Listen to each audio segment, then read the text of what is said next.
Oo komşum hoş geldin. Hoş bulduk.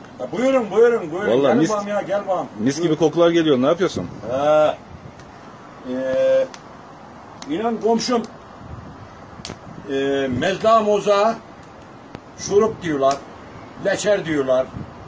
Efendim şerbet diyorlar. Biz bunu böyle gel yaklaş. Yaklaş.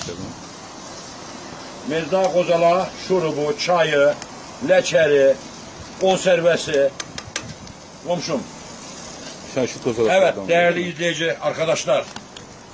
Hatay'ın Belen ilçesinden herkese saygılar, sevgiler gönderiyorum. Cumamız mübarek olsun. Bugün Sağ ol, Cuma sağ gecesidir. İnşallah hayırlı olur. Herkesin cuması mübarek olsun diyorum. Amin. Evet bizi izleyen değerli dostlarıma da Kozalak